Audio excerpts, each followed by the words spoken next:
Halo semuanya, selamat datang lagi dengan gue Jordi di The Lazy Gadgets. Kan gue bisa lihat suara dari sana, Anda tidak usah cek. Dan ini adalah minggu pertama September 2020 dan gue akan bawakan beberapa berita yang cukup fun, tapi nggak mostly Apple, tapi tetap ini fun banget, apalagi kalau kalian udah lihat thumbnail dari berita hari ini.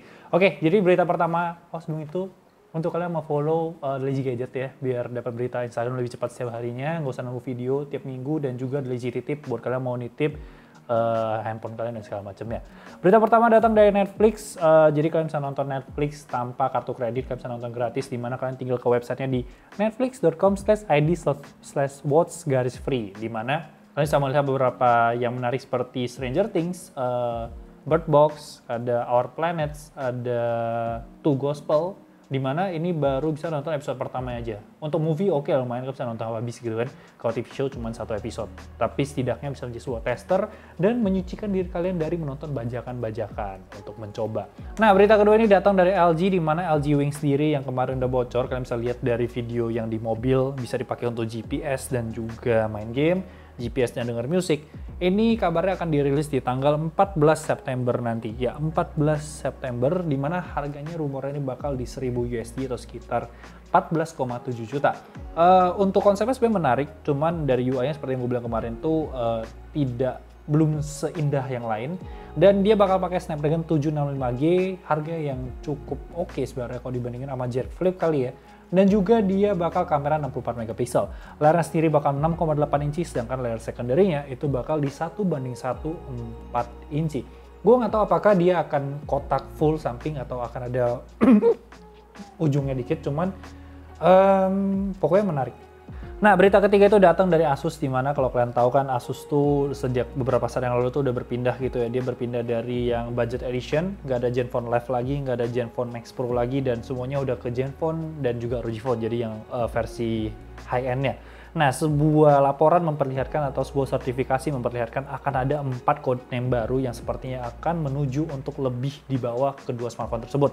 Yang pertama adalah Lito yang harusnya ke 765G, yang kedua adalah Legun yang ke 690, ini Snapdragon semua. Terus ada Bengal di 662 atau 460, dan terakhir itu ada Scuba yang harusnya di 200 series. Jadi gue rasa dalam waktu dekat akan ada kemungkinan untuk perilisan kembali Max Pro M3 dan juga Zenfone Live L3, atau mungkin ada Zenfone 7 Lite juga, karena belakangan ini emang lagi banyak smartphone yang bikin versi Lite dari versi flagship mereka. Jadi kalian bisa tunggu aja untuk smartphone yang satu ini, dan tentunya gue berharap akan menjadi sebuah smartphone goib lagi. Maksud gue smartphone goib di sini adalah bukan barangnya itu gampang habis, tapi lebih ke sebuah smartphone yang benar-benar price to performance. Oke, selanjutnya kita ngomongin masalah Xiaomi Mi 10 Ultra under screen selfie kamera. Jadi sebuah video dari Twitter baru aja memperlihatkan ada Xiaomi Mi 10 yang kabarnya dengan desain yang persis semuanya dan akan ada dengan under display kamera. Jadi kalau kalian ingat, memang Xiaomi itu baru aja memperlihatkan under display kamera mereka yang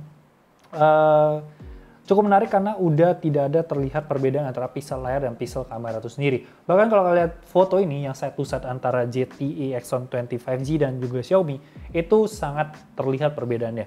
Cuma menariknya karena Xiaomi Mi 10 sendiri yang kemarin Ultra nggak rilis secara global, gue rasa mungkin ini salah satu cara dari Xiaomi untuk merilis Mi 10 Ultra global, dan mungkin bakal di Oktober dan November. Dan ini akan menjadi sebuah pembeda yang menarik karena under display kameranya itu tidak terlihat sama sekali. Cuman kalau kalian lihat dari videonya sendiri juga tidak ada tes selfie di sana. Jadi ada 3 kemungkinan. Yang pertama adalah orang yang nggak mau ketahuan siapa. Kedua adalah mungkin masih ngebug, atau ketiga itu fake. Cuman kita tidak melihat kayaknya editan video di sana yang memperlihatkan kalau itu fake. Cuman ini menarik. Gue udah bilang berita minggu ini sangat-sangat menarik walaupun nggak semua dari iPhone. Nah, yang keempat selanjutnya adalah Vivo. Vivo itu baru aja memperlihatkan sebuah desain smartphone yang menurut gue sangat-sangat keren, di mana bagian belakang dari smartphone-nya nggak bisa kasih contoh sih. Pokoknya kalian bisa lihat bagian belakangnya itu biru, tapi dia itu bisa berdismantle, bisa kayak discolor begitu menjadi warna abu-abu atau warna yang flat. Dimana Vivo ini memang awal-awalnya tuh terlihat cukup rahasia karena dipakein casing dan juga ada penutup di bagian kameranya biar nggak ketahuan. Tapi ada sebuah video yang muncul juga memperlihatkan kalau ini sepertinya adalah Vivo S7 5G. Untuk teknologinya sendiri, ini adalah teknologi yang namanya itu electrochromic.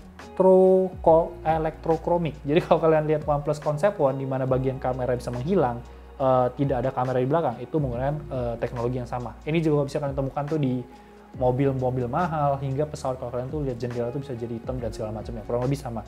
Mungkin kalian bisa nge-correct gue buat kalian lebih ngerti di bagian kolom komentar. Nanti gue akan pin untuk masalah itu, karena gue nggak begitu mendalami hal itu, tapi ya sekilas tahu aja. Nah, selanjutnya lagi kita ngomongin Samsung, di mana baterai dari Galaxy S21 dan S21 Plus itu udah terlihat. Walaupun belum pasti namanya, mungkin aja bisa S30 dan ya antara kedua itu. Di mana model numbernya juga muncul. Yang pertama adalah SMG991, itu adalah S21 dengan baterai itu bakal di 3880 mAh. Terus ada S20 Plus di SMG996, itu baterainya di 4660 mAh atau S21 Plus. Dan S21 Ultra itu model numbernya di SMG998. Cuman di sini belum ketahuan untuk kapasitas baterainya. Tapi ini udah dites untuk AT&T, jadi harusnya sudah mulai akan ada rumor-rumornya yang muncul dalam waktu dekat. Nah, berita selanjutnya ini adalah masalah yang cukup menyedihkan, adalah masalah Huawei yang dikabarkan oleh analis Ming-Chi Kuo mungkin menyerah. Jadi kalau kalian tahu Ming-Chi Kuo itu adalah analisis yang cukup membahas banyak Apple, tapi kali ini dia memberikan opini untuk Huawei. Karena menurut dia, Huawei mungkin punya dua sisi. Best case-nya adalah market share mereka akan turun banyak, dan worst case-nya adalah mereka mungkin akan keluar dari industri smartphone. Jadi kalau kalian tahu, emang Huawei kan emang lagi kena masalah dengan Amerika, di mana mereka masuk entity list, mereka nggak bisa pakai Android pertama, terus sekarang mereka nggak bisa menggunakan komponen-komponen Amerika, jadi nggak ada yang namanya MediaTek, nggak ada yang namanya Qualcomm, dan segala macamnya.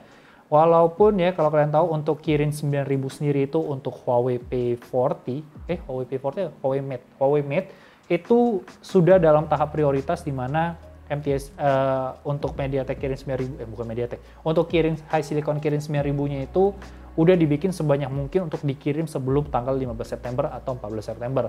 Karena untuk 15 September itu udah fix kelar, tidak ada lagi kerjasama antara Huawei dan juga si MediaTek. MediaTek? HiSilicon Kirin? Ya, pokoknya MediaTek. Nggak bisa kerjasama lagi karena masalah ban itu. Karena mereka udah apply untuk minta kerjasama lagi, tapi sepertinya nggak bakal dapat. Jadi masuk akal menurut gue kalau Huawei mungkin ya best case-nya kalau dia dapat semua komponen yang entah cara apapun itu, mereka bisa bertahan tapi mungkin market share-nya turun, mungkin harganya naik dan segala macamnya.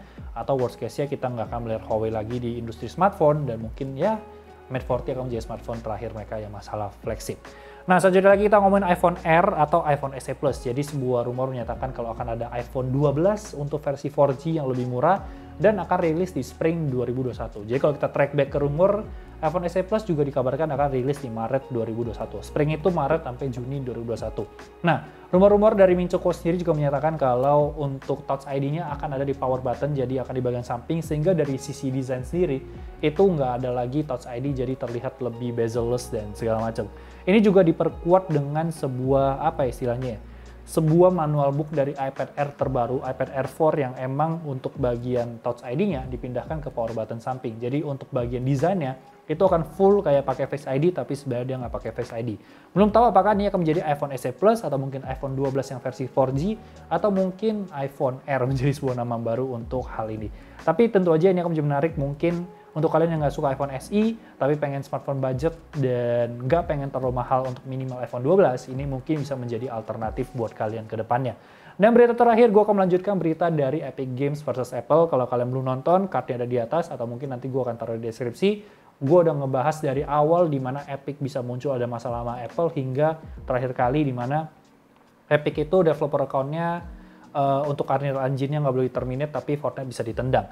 Jadi berita terbaru ini, setelah hal itu ternyata akhirnya Apple memutuskan untuk menghilangkan developer account dari Epic sendiri. Jadi bukan Epic International yang ada Unreal Engine, jadi semua masalah game-game lain gak ada masalah, tapi lebih ke Epic Games-nya sendiri, di mana ada Fortnite, ada Infinity Blade yang akan menghilang selamanya dari App Store karena udah nggak bisa download lagi.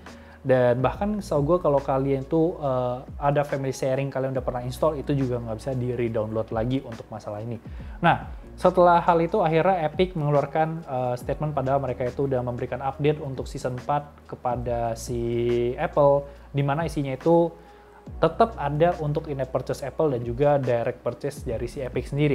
Dan akhirnya setelah hal itu, Epic sekarang meminta untuk si court itu jaksa ya, atau hakim ya, pokoknya bagian pengadilan, untuk meminta Apple untuk mengembalikan developer account dari si Epic Games ini sendiri. Jadi seakan-akan Epic datang, menyiapkan semuanya, dan seakan-akan oke, kita udah melanggar terms of condition peraturan dari Apple itu sendiri, Apple Store itu sendiri, dan malah seakan-akan semuanya itu nggak terjadi dan meminta kembali ke App Store yang merupakan hal yang sangat aneh. Karena kalau kita lihat meme-nya, itu ngomongin, oh kalian tidak mau 30%. Ya udah kita hilangkan 30%-nya sekalian sama kalian-kaliannya. Dan mungkin Epic nggak menyadari bahwa hal itu bisa terjadi dan sekarang dia meminta untuk dari pengadilan minta Apple untuk ngebalikin. Jadi sebuah hal yang cukup menyedihkan. Karena dari yang kemarin hilang pun itu gue nggak ngeliat tech-tuber yang bersimpati. Bahkan semuanya itu kayak, oh wes ya kalian minta untuk itu ya kalian udah hilang selamanya.